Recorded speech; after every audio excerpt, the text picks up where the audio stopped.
الرحمن الرحیم قال النبی صلی اللہ علیہ وسلم المؤمن للمؤمن كالبنيان يشد بعضه بعضا وشبك بين اصابعه۔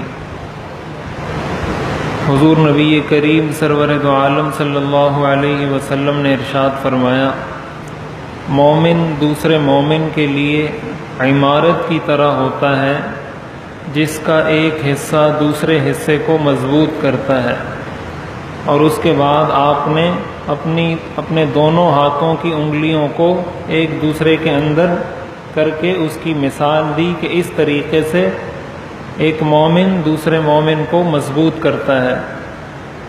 یہ حضرت ابو موسیٰ رضی اللہ تعالیٰ عنہ اس حدیث شریف کے راوی ہیں، اور یہ بخاری اور مسلم کے اندر یہ روایت موجود ہے۔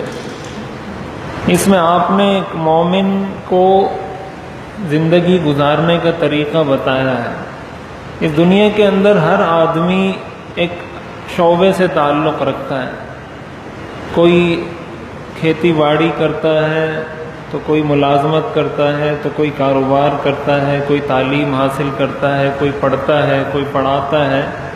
ہر آدمی کے مختلف شعبے ہیں۔ پھر اگر اس خاص شعبے کو لیا جائے اس کے اندر بہت سارے اور شعبے نکل آتے ہیں۔ مثال کے طور پر اگر سیکھنے سکھانے تعلیم و تعلم اس فیلڈ کو لے لیا جائے تو اب اس کے اندر بہت سارے شعبے آ جاتے ہیں، بہت سارے ڈپارٹس آ جاتے ہیں۔ تو کہنے کا مقصد اور سمجھانے کا مقصد اس حدیث شریف میں یہ ہے کہ ایک اسلامی معاشرہ ایسا ہوتا ہے جس کا ایک طبقہ، ایک شعبہ، ایک فیلڈ کے لوگ دوسری فیلڈ کے لوگوں کو، دوسرے شعبے کے لوگوں کو مضبوط کرتے ہیں۔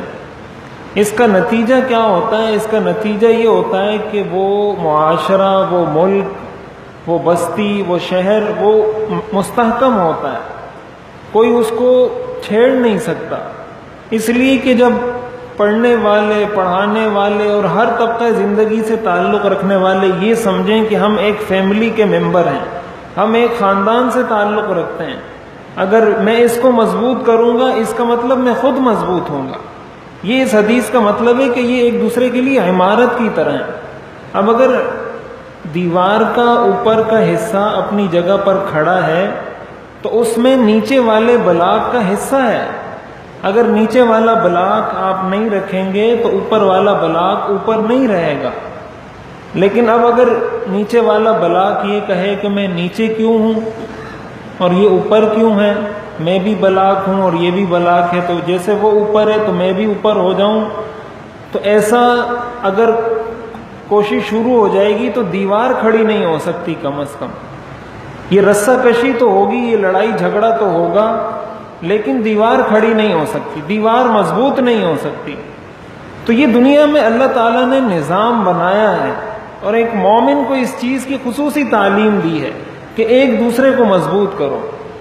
ہمارے ہاں معاملہ یہ ہوتا ہے، چاہے وہ ایک کمپنی کی سطح پر ہو، ایک تعلیمی ادارے کی سطح پر ہو، ایک تنظیم، ایک تحریک کی سطح پر ہو، کسی سیاسی جماعت کی سطح پر ہو یا ملک کی سطح پر ہو، اگر ایک ادارے میں چند شعبے ہیں تو ہر شعبے والا دوسرے شعبے والے کو کوشش کرتا ہے کسی طرح نیچے دکھائے۔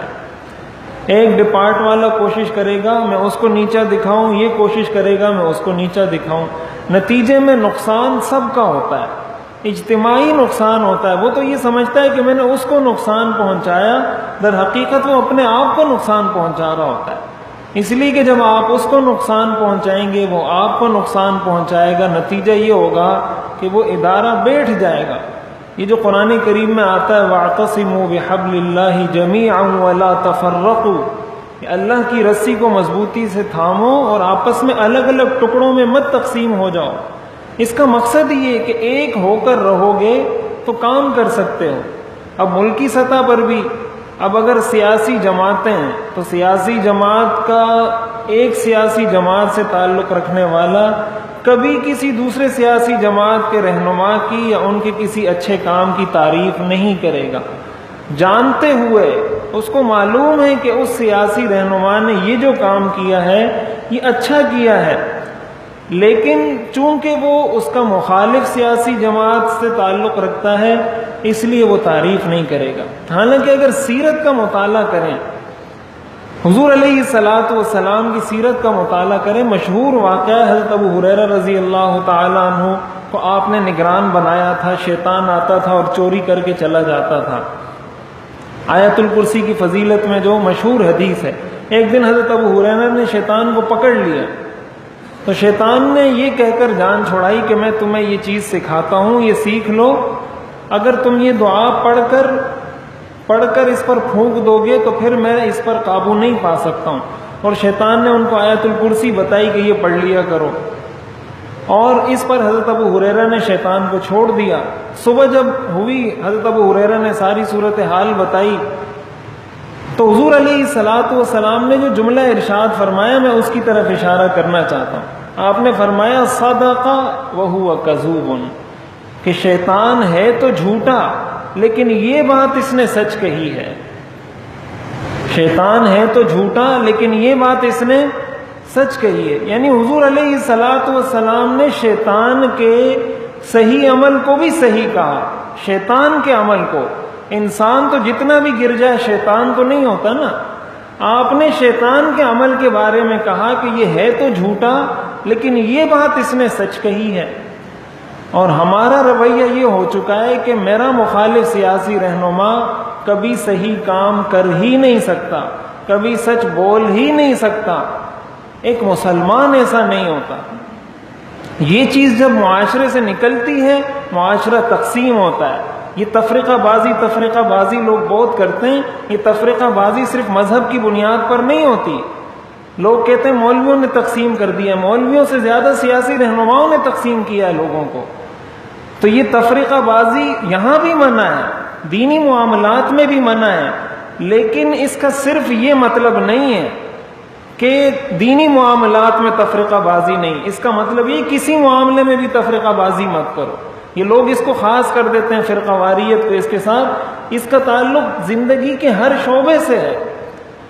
یہ اس حدیث کا مطلب ہے کہ ایک مومن دوسرے مومن کے لیے عمارت کی طرح ہوتا ہے۔ ہمارے ہاں اگر کوئی دینی کام کرتا ہے تو اس کو دوسرا دینی کام اچھا نہیں لگتا۔ کوئی اگر تبلیغ سے وابستہ ہے تو اس کو جہاد اچھا نہیں لگتا، کوئی جہاد سے وابستہ ہے اس کو تبلیغ اچھی نہیں لگتی، اور ان دونوں کو مل کر مولوی اچھا نہیں لگتا، اور مولوی کو یہ سارے اچھے نہیں لگتے۔ ہر آدمی سمجھتا ہے کہ میں ٹھیک کام کر رہا ہوں، میرے علاوہ جو بھی کام کر رہا ہے۔ تو بھائی علماء نے لکھا ہے اس کی مثال ایسی ہے جیسے انسان کے جسم کے اعضاء ہیں۔ آپ سے کوئی پوچھے کہ ناک افضل ہے یا آنکھ افضل ہے، تو آپ اس کا کیا جواب دیں گے؟ آنکھ بھی افضل ہے اور ناک بھی افضل ہے اور کان بھی افضل ہے۔ آنکھ کا اپنا کام ہے، کان کا اپنا کام ہے، ناک کا اپنا کام ہے۔ اب اگر آنکھ یہ کہنا شروع کر دے کہ نہیں صرف میں ہی ہوں باقی سارے غلط ہیں، تو یہ زندگی گزارنے کا سلیقہ اور طریقہ ہمیں سیرت میں بتایا گیا ہے۔ حضور علیہ الصلوۃ والسلام نے ایک ایک چیز امت کو سکھائی ہے۔ اگر ضرورت ہے تو اس بات کی کہ ہم اس کا مطالعہ کریں، ہم اس کو سیکھیں، سمجھیں۔ اللہ تعالیٰ عمل کرنے کی توفیق عطا فرمائے۔